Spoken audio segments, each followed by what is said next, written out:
Short time, so let's get at this. The impeachment trial, what's happening there, the Democrats and their arguments. What's your perspective on what's happening? Yeah, so, Kevin, we're second day of the arguments for the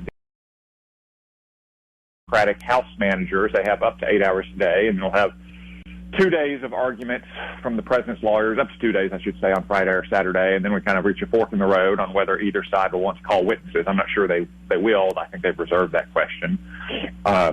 We had a vote, though, a couple days ago on the threshold question, which I think right now is the most important one because it's a constitutional question, Kevin, and that's whether or not the Senate has the constitutional authority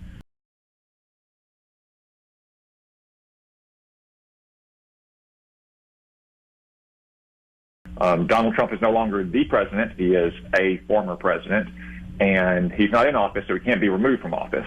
So I think this is beyond our constitutional authority. I also think it's just a sign of misplaced priorities right now by the Democratic majority in the Senate, that we could be working on other measures to include some of Joe Biden's nominees, as opposed to having an impeachment proceeding to convict and remove from office a man who left office more than 3 weeks ago. And I just think for most Arkansans, it's putting aside the constitutional question as an unwise step, but also as a sign of misplaced priorities when we have so many other challenges.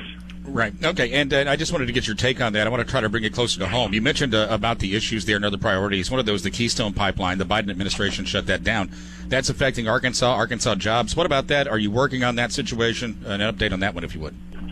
We are. I don't know if y'all saw a Fox News segment the other day with Carly Shemp down in Falk, Arkansas, in Miller County. If you haven't, I commend it to all of you. It's heartbreaking. You have families who are in the middle of building their dream home, or families who have a newborn to support who are losing their job because they worked laying pipe or they worked as a highly trained welder. I can't think of an instance, Kevin, in modern times when a president has intentionally cost more than 10,000 Americans their livelihoods. Of course, there's always incidental effects in an economy as big and diverse as ours of tax increases or what have you. But the president, by signing that document, just wiped out more than 10,000 good, high-paying, blue-collar, frequently union jobs. I think it's a tragedy. So I've joined with some other Republican senators to encourage Joe Biden to reconsider that. We've asked for a meeting with the president. We also think that there may be lawsuits proceeding by some of the state attorneys general who are affected by this. Obviously, we've lost some jobs in Arkansas. Some states are going to lose many more jobs. And I just think it's a very chilling decision because it's not. They didn't claim that the company that's building the Keystone Pipeline had any legal problems, that they had cut corners on their application, that the Trump administration had cut corners in granting it. It's really just that the Keystone Pipeline and the industry it supports, oil and gas, is disfavored by many Democrats. And that's usually not a solid ground for a government revoking a permit it's already granted. Senator Tom Cotton, there's an argument there. They're talking about an environmental situation there, but it's more environmentally safe to move it through the pipeline than it would be to take it by train or truck like they're doing now. I brought up a topic with French Hill, Congressman French Hill, this morning too about this same thing here. One of the arguments from Democrats is that you're talking about temporary jobs, 10,000 temporary jobs. They're not going to last, but in construction, you're always working yourself out of a job. You're always looking for the next one. Kevin, so I don't understand that argument. Well, I know that the Democrats increasingly represent people who just work at desks and work on computers, and there's nothing wrong with that. But there are a lot of people that don't. They work outside in the elements. They work with their hands. And as you say, in construction, everything is a temporary job.